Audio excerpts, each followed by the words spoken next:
So నేను అక్కడ వరకు చూసి లైక్ కొట్టా.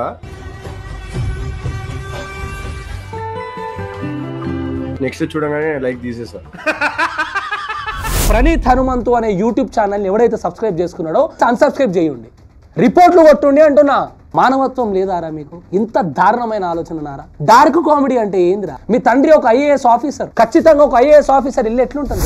ఎలాంటి పద్ధతులతో మీ జీవన శైలి ఉంటుంది? అండ్ వీళ్ళ అన్న ఎందుకు అజయ్ హనుమంతు అలియాస్ ఏజోడ్ అనే పర్సన్ ఎందుకు చెప్పలేకపోయాడు తినకి? అండ్ వీళ్ళ తండ్రి ఎందుకు చెప్పలేకపోయాడు అనేది నాకు పెద్ద క్వశ్చన్. ఒక ఐఏఎస్ ఆఫీసర్ కొడుకుగా నువ్వు మాట్లాడినటువంటి మాటలు తన గౌరవాన్ని తీసేలా చేసినాయి కదరా ఈ రోజు.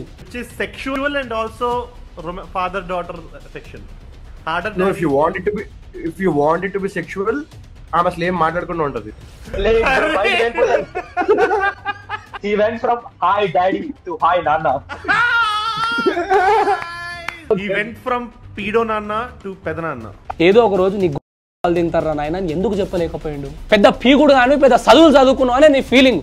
నీకు నువ్వు ఏం ఆలోచించినా కరెక్టే ఆలోచిస్తానే ఆలోచన. ఆడ నా బ్లాక్ షర్ట్ అని అడుగుతున్నా, అరే నీకు తల్లి మీద నీకు రెస్పెక్ట్ లేదురా? మేబీ వీల్ ఇట్లా చేద్దాం, from huge quote to no balls అనుకుంటా. యు మీన్ ఆమెకి no ball okay in feel. అబ్బా బ్రో చెప్పు మోయ్య టు మోయ్య. నీ ఇంట్లో నీ ఆడబిడ్డ మీద నీకు రెస్పెక్ట్ లేదురా? సిగ్గుశరాలు ఉన్నాయిరా మీకు? మీరు చేసింది ఒక గలీజ్ పనిరా. చర్యలు తీసుకోవాలి. తండ్రి బిడ్డ బంధాన్ని ఎంత చెండాలంగా చూపిస్తున్నారు వీళ్ళు. నీకు నీ బిడ్డకు ఇలానే వేరేవాడెవడైనా లైంగిక సంబంధాన్ని పెడితే నువ్వు ఒప్పుకుంటావు? Third man to fine legs. From sugar daddy to sweet daddy. Video అయిపోయిన తర్వాత ఏం జరిగింది ఎవరికి తెలియదు. నీ కళ్ళల నుండి నీళ్లు రాకుండా ఉంటాయా? కొడుకుల్లారా, సోషల్ మీడియాలో ఇలాంటి మాటలు మాట్లాడితే మమ్మల్ని బొక్కలేస్తారనే భయం మీకు ఉండాలి. ఐఎమ్ సారీ, నేను రాంగ్ పోట్రీ. అరే సిగ్గుసరం లేనిదవా? నువ్వు మాట్లాడింది తప్పురా, మేము తప్పుగా తీసుకున్నాడు కాదు, నువ్వు మాట్లాడిందే తప్పు అంటున్నా. Dark comedy based reel. Recent jokes ni people are only projecting it as మేము ఒక రియల్ ఫాదర్ డాటర్ రిలేషన్షిప్ ఇట్లా సెక్షువల్ చేసామని. హలో హాయ్ నమస్తే, నేను మీ Vedant. Welcome to Vedant media.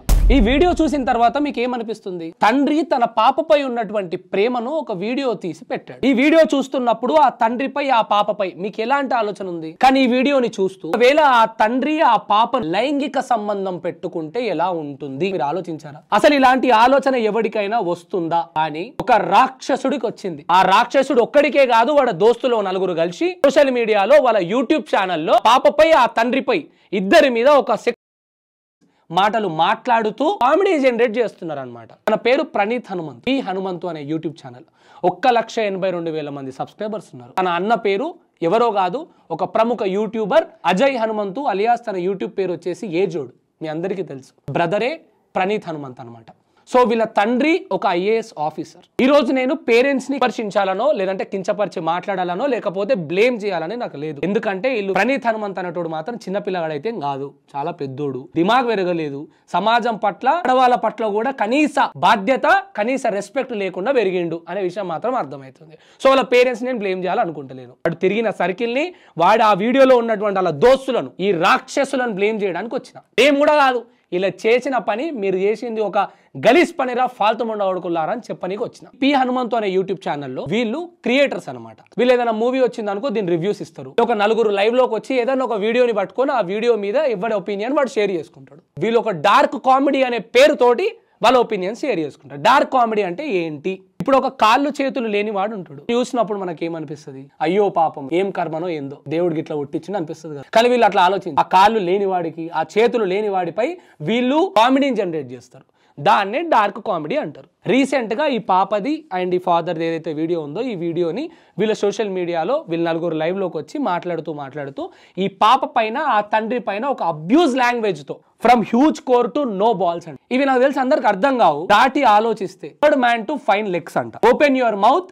ఆహాహా. మన Tollywood celebrities Dharam Tej, A B movie producer Manchu Manoj, ఇలా చాలా మంది సెలబ్రిటీస్ ఈ వీడియో చూసి రేవంత్ రెడ్డి గారికి, ఉప ముఖ్యమంత్రులకు వీళ్ళందరికీ కూడా ట్యాగ్ చేసి చర్యలు తీసుకోవాలి, ఓ చిన్న పాప మీద ఇంత అబ్యూజ్ గా మాట్లాడుతున్నారు ట్వీట్ చేయడం జరిగింది. ఆ ట్వీట్ కి రేవంత్ రెడ్డి గారు, బట్టి విక్రమార్క గారు వీళ్ళిద్దరూ కూడా స్పందించి ఖచ్చితంగా వీరిపై మేము చర్యలు తీసుకుంటాము, ఇలాంటివి మా వరకు తీసుకొచ్చినందుకు, మా దృష్టికి తీసుకొచ్చినందుకు ధన్యవాదాలు అని చెప్పి ట్వీట్ చేశారు. సో నేనేం చెప్దాం అనుకుంటున్నా అంటే, ఆ వీడియోలో ఒక బ్లాక్ షర్ట్ వేసుకున్నాడు ఉన్నాడు, ఆ పక్కన ఇంకొకడు ఉన్నాడు. రేపు పొద్దున మీ అన్నకో మీ అక్కకో మీ ఇంట్లో ఎవరికో ఒక చిన్న పాప పుట్టింది, ఓకే, ఆ పాపకు ఆ తండ్రికి లేదంటే నీకు నీ బిడ్డకు ఇలానే వేరేవాడెవడైనా లైంగిక సంబంధాన్ని పెడితే నువ్వు ఒప్పుకుంటావా? నీ కళ్ళల నుండి నీళ్లు రాకుండా ఉంటాయా? మానవత్వం లేదారా మీకు? ఇంత దారుణమైన ఆలోచననారా? డార్క్ కామెడీ అంటే ఏందిరా? మీ తండ్రి ఒక ఐఏఎస్ ఆఫీసర్, సమాజంలో ఒక మంచి గౌరవం ఉన్నటువంటి వ్యక్తి. ఖచ్చితంగా ఒక ఐఏఎస్ ఆఫీసర్ ఇల్లు ఎట్లుంటుంది భయ్? ఆ ఇంట్లో రెస్పెక్ట్ ఎట్లుంటుంది? ఆ ఇంట్లో ఏమంటారు ఎలాంటి పద్ధతులతో మీ జీవన శైలి ఉంటుంది? అరే ఒక ఐఏఎస్ ఆఫీసర్ కొడుకు అయి ఉండి నువ్వు ఏం నేర్చుకున్నావు? నీ సర్కిల్ ఏంది? నీ కథ ఏంది? అంటే మీకు అసలు సంబంధాలకు విలువలు లేవా? మీ ఇంట్లో ఆడోళ్ళనంతా ఇదే విధంగా ఇదే ఉద్దేశంతో చూస్తారా? జై హనుమంతు అలియాస్ ఏజోడ్ అనే పర్సన్ ఎందుకు చెప్పలేకపోయాడు తినకి? అండ్ వీళ్ళ తండ్రి ఎందుకు చెప్పలేకపోయాడు అనేది నాకు పెద్ద క్వశ్చన్. అరే ఇట్లాంటి కంటెంట్లు చేయకరా నాయన, అందరికీ నచ్చవు, సమాజంలో ఈ ఫీలింగ్స్ లేవని, మాకు రెస్పెక్ట్ లేదని, మేము అన్నిటి మీద కామెడీ చేస్తామని అని ఆలోచించటంలో మాత్రమే నచ్చితే అందరికీ నచ్చవు. ఏదో ఒక రోజు నీ గుద్ద తింటారా నాయన అని ఎందుకు చెప్పలేకపోయాడు? ఈరోజు మళ్ళా పత్తిత్తు గింజనే సోషల్ మీడియాకు వచ్చి సారీ చెప్తుండు. సారీ చెప్పే వీడియోలో కూడా ఏం చేసింది తప్పు కాదు, రాంగ్గా పోర్ట్రేట్ చేస్తున్నారు. మీరు అందరూ కూడా రాంగ్గా తీసుకుంటున్నారు దాన్ని అని మాట్లాడుతున్నాడు. ఆయన మాట్లాడుతూ మా ఇంట్లో వాళ్ళను, మా ఫ్యామిలీ మెంబర్స్ని మీరు ఇట్లా తిడుతున్నారు, నిజంగా నేను చెడ కొడుకును ఉండొచ్చు, కానీ ఎప్పుడు కూడా మా పేరెంట్స్ మమ్మల్ని తప్పుగా పెంచలేదు అని మాట్లాడుతున్నారు. ఖచ్చితంగా మీ ఫ్యామిలీ నేను తప్పుగా పెంచకపోవచ్చు, నువ్వు అట్లా పెరిగినావు, నీ సర్కిల్ అట్లా ఉందన్నమాట. పెద్ద పీకుడు కానీ పెద్ద చదువులు చదువుకున్నావు అనే నీ ఫీలింగ్. నువ్వేం ఆలోచించినా కరెక్టే ఆలోచిస్తానే ఆలోచన. అరే మొన్నటికి మొన్న మియాపూర్లో ఒక తండ్రి తన బిడ్డపై ఇదే విధంగా లైంగిక దాడి చేసి చంపితే ఎంత బాధపడ్డదరా? సమాజం ఎంత బాధ్యతగా తీసుకున్నదరా? తన తండ్రిని ఖచ్చితంగా తన తండ్రికి పనిష్మెంట్ ఇవ్వాలి అని చెప్పి సమాజం అంతా సోషల్ మీడియాలో ప్రతి ఒక్కరు ట్వీట్లు చేసిర్రు, హ్యాష్ట్యాగులు పెట్టిర్రు. ఇంత బాధ్యత గల యువత యూట్యూబ్ ఛానళ్ళు ఇంత బాధ్యతగా ఉన్నప్పుడు నువ్వేం చేస్తున్నావురా? ఇలాంటివి ఎంకరేజ్ చేస్తున్నావా? ఇలాంటి ఆలోచన ఉన్నవాడికి ఇంకా కొంచెం రెచ్చగొడుతున్నావా? What do you want to prove రా భయ్? నువ్వేం ఆలోచిస్తున్నావు? నీ ఆలోచన కరెక్ట్ అని ప్రూవ్ చేస్తున్నావా? నా బ్లాక్ షర్ట్ అని అడుగుతున్నా, అరే నీకు తల్లి మీద నీకు రెస్పెక్ట్ లేదురా? నీ ఇంట్లో నీ ఆడబిడ్డ మీద నీకు రెస్పెక్ట్ లేదురా? సిగ్గుశరాలు ఉన్నాయిరా మీకు? అరే ఒక హిందూ ధర్మం కానీ, ముస్లిం ధర్మం కానీ, క్రిస్టియానిటీ ధర్మం కానీ ఏవైనా ఏం చెప్తున్నాయిరా? ఏమి ఇంట్లో ఆడపిల్లలతోటి ఇట్లా ఈ విధంగా ఆలోచించమని ఎక్కడన్నా చెప్పినాయారా? నువ్వు ఒక మనిషివే కదా, నువ్వు ఒక తల్లి గర్భం నుండే పుట్టినావు కదా, 9 నెలలు మోస్తేనే కదా నువ్వు కూడా వచ్చినావు రోడ్డు మీదకి, సమాజం మీదకి. అండ్ నువ్వెట్లా అట్లా ఆలోచిస్తున్నావు? అండ్ రేపు పొద్దుగా నీ బిడ్డ మీద ఇట్లనే ఒకవేళ ఎవడన్నా ఒక స్టేట్మెంట్ని పాస్ చేస్తే విల్ యూ యాక్సెప్ట్ ఇట్? నువ్వు యాక్సెప్ట్ చేయగలుగుతావా? ఆ రోజు కూడా నీకు ఎమోషన్స్ ఉండవా? ఎవడేమైనా మాట్లాడుకున్నాను వదిలేస్తావా? అండ్ బయట ఉన్నటువంటి అంటే అవుట్ ఆఫ్ ది కంట్రీ ఆలోచిస్తే బయట విదేశాల్లో ఉన్నటువంటి యూట్యూబర్స్ కానీ క్రియేటర్స్ కానీ మన ఇండియన్ క్రియేటర్స్ మీద ఎలాంటి రెస్పెక్ట్ ఉంటుంది మన వాళ్ళకు? అండ్ ఆ వీడియోలో ఉన్నటువంటి ఆ తండ్రి ఆ కూతురు ఎవరైతే ఉన్నారో ఆ వీడియోలో ఉన్నటువంటి వాళ్ళిద్దరూ కూడా మన ఇండియన్ కంట్రీ వాళ్ళు కాదు, వాళ్ళు బయట కంట్రీ వాళ్ళు. ఆయన ఖచ్చితంగా ఈ వీడియో వాళ్ళ వరకు కూడా వెళ్తుంది. వెళ్ళినప్పుడు ఎంత బాధపడతాడు ఆ తండ్రి? నా బిడ్డ మీద నా మీద ఇలాంటి విమర్శలు వచ్చినాయి అని చెప్పి బాధపడడం పక్కన పెడితే మన Indian social media influencers or creators మీద ఏం రెస్పెక్ట్ ఉంటుంది అంటున్నా.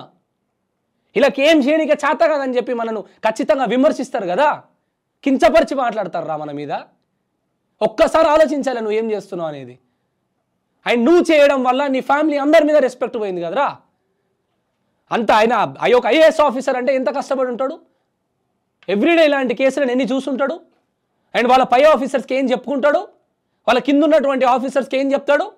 ఒక ఐఏఎస్ ఆఫీసర్ కొడుకుగా నువ్వు మాట్లాడినటువంటి మాటలు తన గౌరవాన్ని తీసేలా చేసినాయి కదరా. ఈరోజు ప్రణీత్ హనుమంతు అనే యూట్యూబ్ ఛానల్ని ఎవడైతే సబ్స్క్రైబ్ చేసుకున్నాడో పోయి అన్సబ్స్క్రైబ్ చేయండి, రిపోర్ట్లు కొట్టుండి అంటున్నా.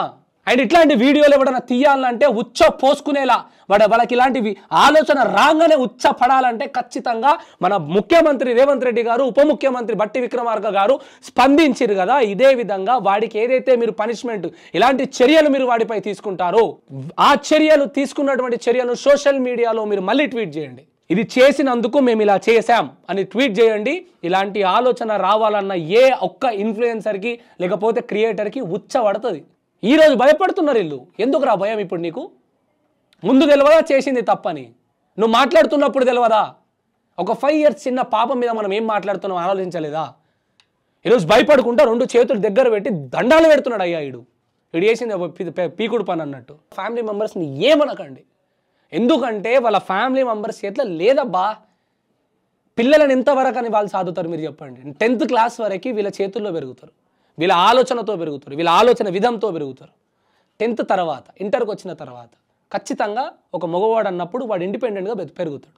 ఇండిపెండెంట్గా పెరిగేటప్పుడు వాడి సర్కిల్ ఏదైతే ఉంటుందో ఆ సర్కిల్ని బ్లేమ్ చేయండి, అలా దోస్తులను బ్లేమ్ చేయండి. అండ్ ఇలాంటి వీడియోస్ చేస్తుంటే వీళ్ళకు కూడా ఫ్యాన్స్, వీళ్ళకు కూడా సబ్స్క్రైబర్స్ ఉన్నారు కదా 1,82,000 మంది, వీళ్ళని కూడా బ్లేమ్ చేయండి. ఎందుకంటే వాడికి ఈరోజు అంత మాట్లాడే అంత రైటు, మాట్లాడి నవ్వుకునే అంత హుందాతనము ఎవరిచ్చిర్రు అంటే నాకేం తక్కువ రాబాయ్ 1,82,000 మంది సబ్స్క్రైబర్లు ఉన్నారు అని మోతబరి ఆలోచన, అహంకారం వచ్చింది మీ వల్లనే కదా. తక్షణమే వాడిని అన్సబ్స్క్రైబ్ చేసుకోండి. ఆ బ్లాక్ షర్ట్ నీకే చెప్తున్నారు, అరే నీ ఇంట్లో మీద నేను ఇట్లనే అబ్యూస్గా మాట్లాడి సారీ చెప్తే నీకు సరిపోతుందా? What you people want to prove on social media? మీరు ఏం ప్రూవ్ చేద్దాం అనుకుంటున్నారా?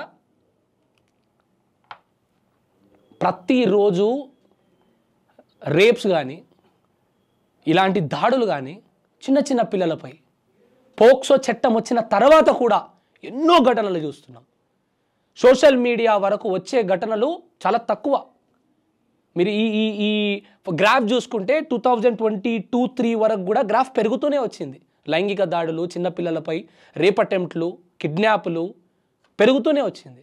ఇంత దారుణమైన బాడీ షేమింగ్ చేస్తూ 5 years పాప మీద ఓపెన్ యువర్ మౌత్ ఆహాహా. సోషల్ మీడియాలో ఇలాంటి మాటలు మాట్లాడితే ఖచ్చితంగా ఖండిస్తారు, బాధ్యతగా తీసుకుంటారు, మమ్మల్ని బొక్కలేస్తారనే భయం మీకు ఉండాలి. మాట్లాడొద్దు. సర్వసాధారణంగా బ్రతకటోడు కూడా, ఒక సామాన్యుడు కూడా ఇలాంటివి చేసినప్పుడు స్పందిస్తాడు అనే విషయం మనకి తెలియాలి. సాయిధరం తేజ్ గారు పవన్ కళ్యాణ్ గారికి కూడా ట్యాగ్ చేయడం జరిగింది. మరి ఆంధ్ర ముఖ్యమంత్రులు, ఉప ముఖ్యమంత్రులు వారు కూడా స్పందించాలని కోరుతున్నారని చెప్పి తెలుస్తూ ఉంది. సమాజం తప్పుదారిలో పోతుంటే తక్షణమే స్పందిస్తున్నారు, తక్షణమే ఖండిస్తున్నారు. ఇలాంటివి చేసినప్పుడు మంచి అనిపిస్తుంది. So thank you sir, thank you so much Saidharam Tej గారికి అండ్ బేబీ మూవీ ప్రొడ్యూసర్ గారు మంచు మనోజ్ గారు. ఇంకా నేను ఎవరి పేరైనా మర్చిపోయి ఉంటాం, సారీ. నా దృష్టి వరకు అయితే వాళ్ళవి చూశాను.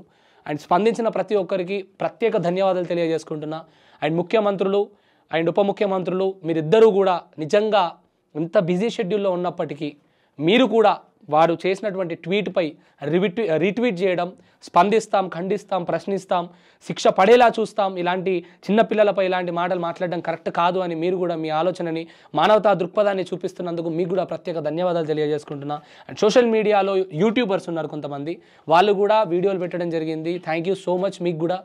ఎందుకంటే ఒక్క వాయిస్ రేజ్ అవ్వడంలో ఏముంటుంది? 10 మంది వాయిస్ రేజ్ చేస్తే తప్పు చేసేవాడికి, చేసిన వాడికి, చేయాలన్న ఆలోచన వచ్చేవాడికి భయం కలుగుతుంది కదా. అప్పుడే కదా మార్పు మొదలవుతుంది అనేదే నా ఆలోచన. Signing off Vedant. జై హింద్.